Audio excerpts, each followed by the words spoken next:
That's got to be the way that it's... Okay. All right, well, just call me when you get that done.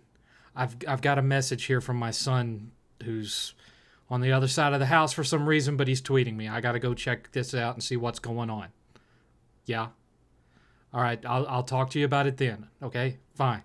Bye. Okay, now what is this?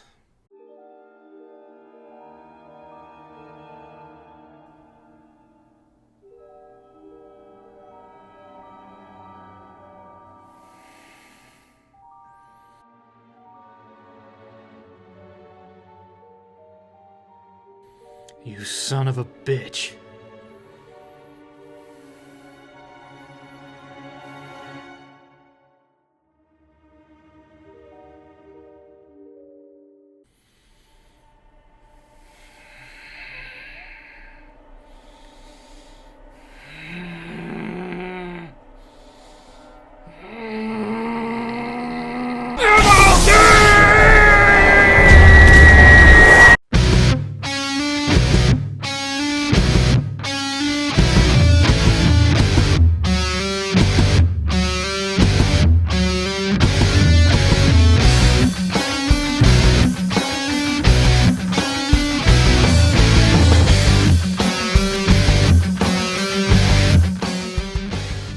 General MLD.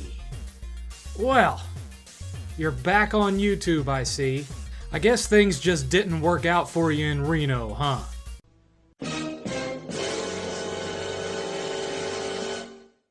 So let me get this straight. I retire from the console wars. I'm minding my own business. I'm doing reviews. I have my own little podcast I do on the weekends. And you're gone. You disappear right before Microsoft just takes a straight gainer right into the depths with the Xbox One. You and all your little cronies gone for years. For years. I make a little video about how Game Pass doesn't do a whole lot for me, and here you come. So we're going to do this the old-fashioned way, alright? I'm going to go through each little point you made in your video, and I'm going to address them one at a time. Is that to your liking, kind sir? I subscribed to Game Pass for two reasons. One, I'm not going to review something that I haven't experienced for myself, okay?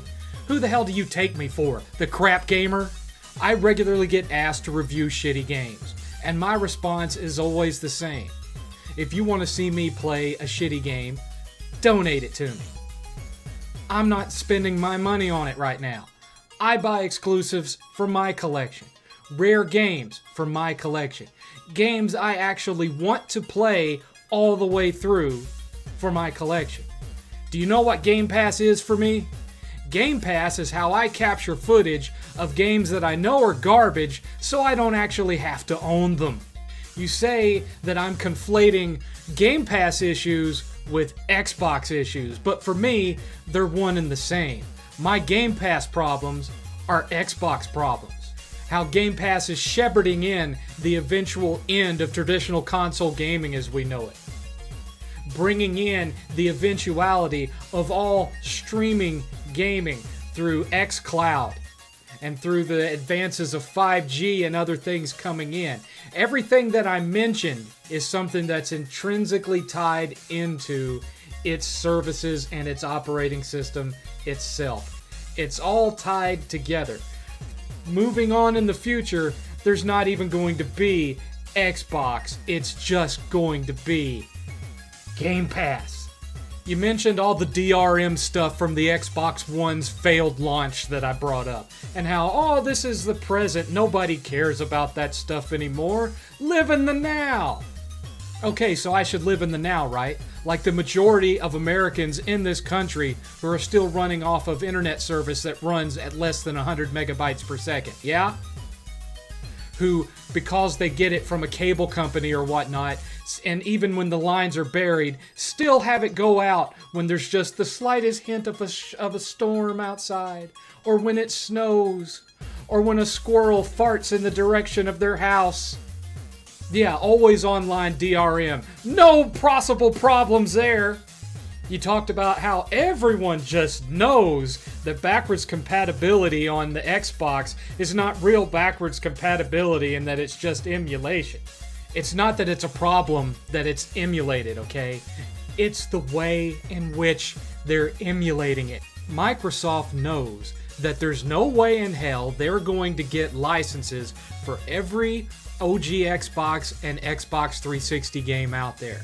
They know this. So what is the harm in them putting an Xbox and Xbox 360 emulator into the operating system of the Series X itself, so that for games that can't be licensed, that you're not all that particularly worried about frame rate or it looking any better than it originally did, just being able to pop the disc in and play the game as it originally was, no achievements added, no nothing, just loads it straight off the disc. What is the harm in that? Why is that not there? Same thing goes for Sony. For every version of the PS3, it emulated PS1 games, built into the software. It was the PS2 that had the chipset, the actual chipset, and even then that was only in the original model. As far as PS1 goes, it was emulated, worked fine. It upscaled them to 720p, I think it was. No problem at all. Worked like a charm. You pop the disc in, it loaded it off the disc. It didn't install it to the hard drive. It played it on the disc. What's the problem? What's the problem? What's the problem with having actual backwards compatibility? Explain that one to me. Instead of this half-ass shit that we're getting from Game Pass and Microsoft and from PS Now. Why? You say as a physical collector that I'm part of a dying breed. But prior to the coof showing up, I was going to conventions regularly and seeing thousands of people doing the same thing that I do every year. But you know what? We'll take off the console war gloves for a second and let's get real, okay? Physical collecting for modern systems really started to die 2 generations ago with the 360 and the PS3 due to patches allowing publishers to rush their developers and release broken games. Okay, so you brought up what I said about how most of the Game Pass library is useless to me because I own them. Like I said, it's not so much that I've played every single one of the games on Game Pass, it's that I own most of the games on Game Pass, either on Xbox, 360, PS3, PS4, Xbox One, and in a few rare cases, Steam. And speaking of Steam, I've talked to a lot of Steam players who also have Game Pass on PC and have been told the same thing over and over again, that they only use Game Pass for the Microsoft exclusives and they stick to Steam for everything else. Why? Because of Game Pass's extremely limited support of modding. There's a few games that Game Pass allows you to mod that are like approved mods, but anything that takes place outside of the software itself, like having to download something and put it into the file structure itself, replacing files and all that kind of thing, can get your whole account banned. So you're going to be having a bit of an uphill battle with a large chunk of the PC gaming community getting them to adopt this and step away from what they've been doing. You talked about new games showing up launch day on Game Pass. You're so excited about that. Let me tell you, this is Microsoft strong-arming the industry bit by bit into embracing their model in an attempt to kill the used games market, kill Steam, and kill what we consider traditional console gaming as we know it today. It has nothing to do with being for the gamers. It's about killing the competition and replacing the competition and replacing the market with themselves, just like they've done with numerous other markets over the past several decades. They've been trying to kill PlayStation since 1997, when PlayStation became a phenomenon and started eating into their video game market share, and they have made at least 2 attempts to kill Steam that I know of, both of which failed. They post some vids from indie developers talking about how it got their game seen by more people. They post a couple of industry shills talking about what a great benefit it is to the consumer, but never talk about the loss of agency to the consumer that goes along with that, or how day one release can actually kill a game's reputation, like Dungeons & Dragons Dark Alliance. As of right now, you can still buy games physically. You can still buy games digitally. Let's set the Wayback Machine forward this time, shall we?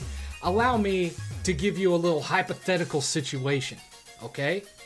You're on Game Pass, and you're playing the latest, greatest third-party, massively open-world sandbox single-player RPG. You've put about 20 hours into it, and then, oh noes, some family member has become gravely ill and are in the hospital.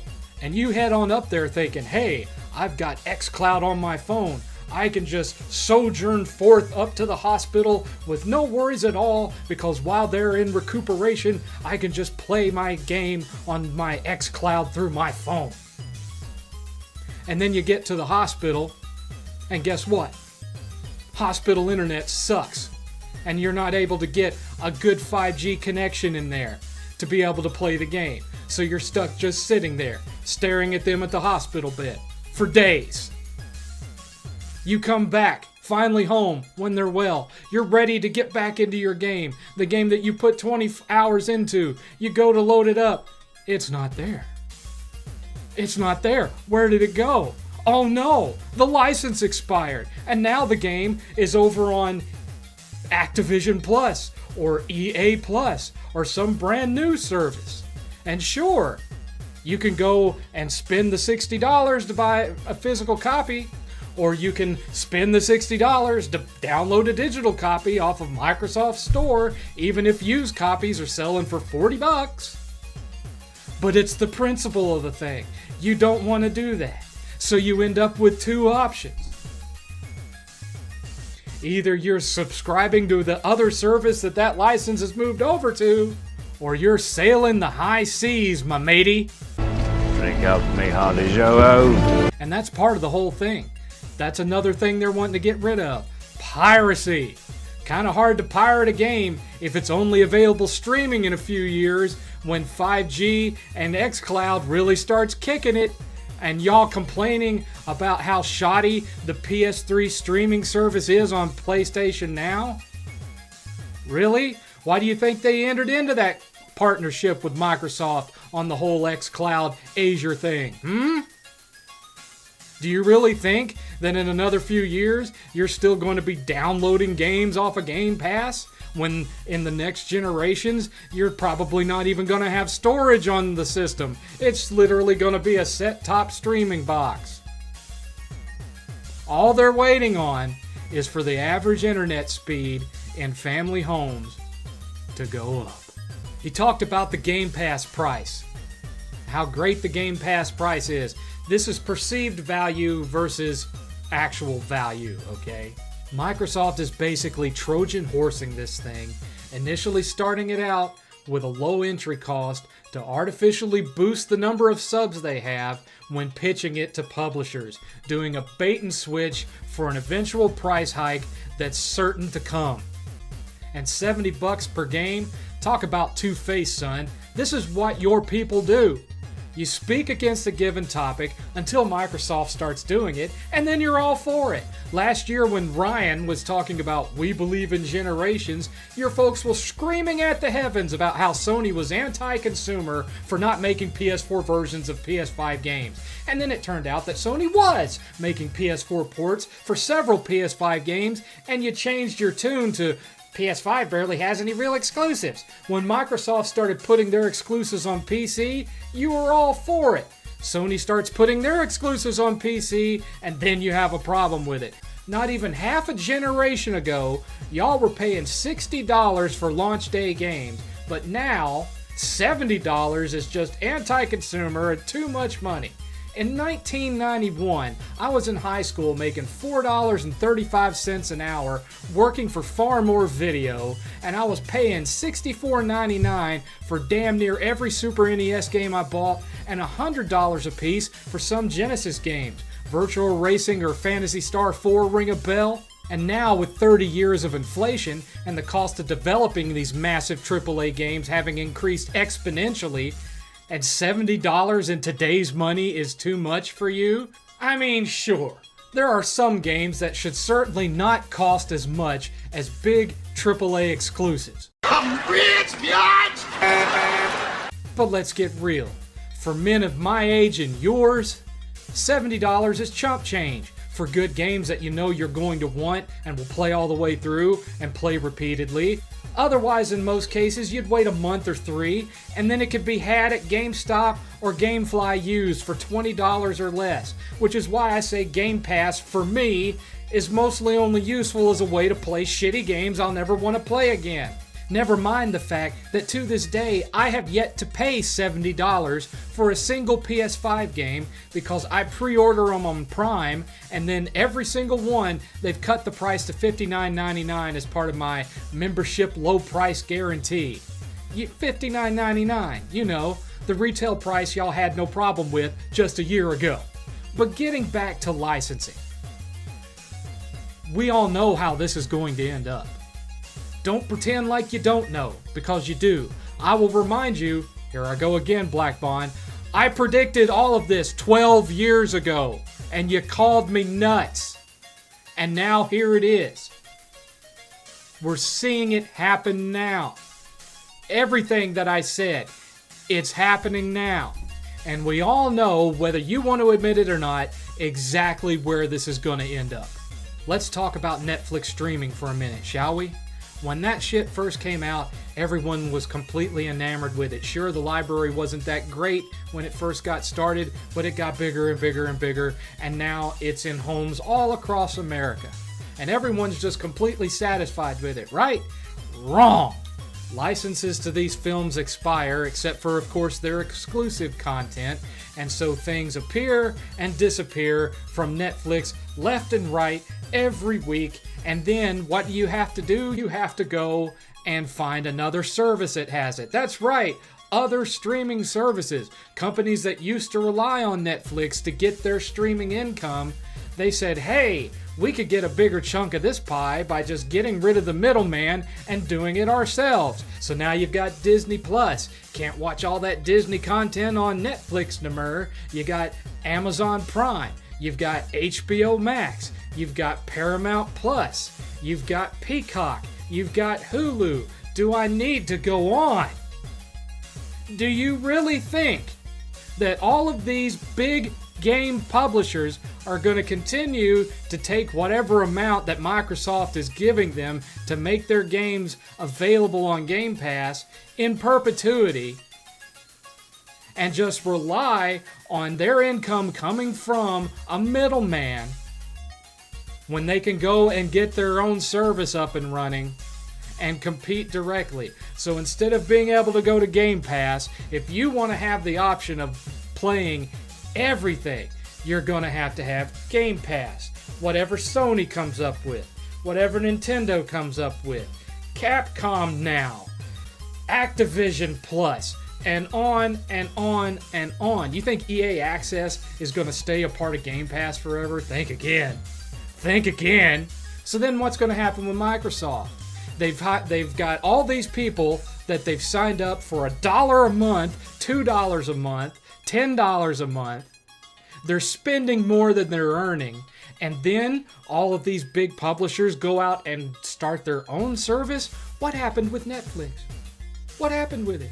They started expanding greatly into exclusive content, true, but how did they pay for it all?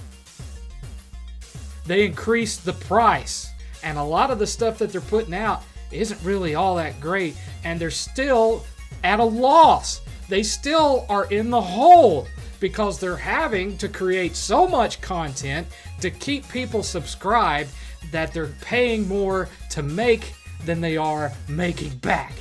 Meanwhile, us consumers that you say all of this is so great for, when we started out, we were paying $14 a month and getting all this great content. Now we're paying $20 to Netflix, $20 to Amazon Prime, $12 to Hulu, and the commercials are back in Hulu, I might add. Disney Plus, HBO Max, Paramount Plus, Stars, Funimation if you're into anime. What do you think it's going to be like a few years from now when this thing takes off and Sony and Nintendo follow in behind? Do you really think that in perpetuity you're going to be paying $14.99 a month for all these games? If that's what you think, I've got some swampland in Florida I want to sell you. In the end, son, your last statement says it all. You say for you, it's all about your wallet. The bang for your buck. Well, for me, it's all about the experience. The things that have kept me in gaming for 40 plus years. The anticipation of holding that game in your hands that you've been waiting on for months, sometimes years. The midnight release events and midnight release parties. The new game smell. Oh my God, the new game smell. Reading through the manual, looking at all the artwork, reading about the lore that you might not see in the actual game, having your friends over to spend all night on the couch playing it and stuffing your face with pizza, trading games with friends, loading games to friends. It's not a budgetary thing. The amount of money I spend on it is not even something I consider. It's an experience. It's a lifestyle. That hands-on, in-person, face-to-face social experience that has slowly been dying ever since consoles went online. And this is just another step towards taking the humanity out of it and turning us all into brainless consumer drones, paying our monthly fees and talking into headsets. And I'd tell you what I really think of you for actually supporting this kind of bullshit, but I know how you Xbox channels work. I've been around, you know. I've been here to see it while you've been gone. Your little sycophants would come over to my channel and flag me for bullying you until it was dead. But you know what? Screw it. Hats off to you and your wallet. You stupid mother...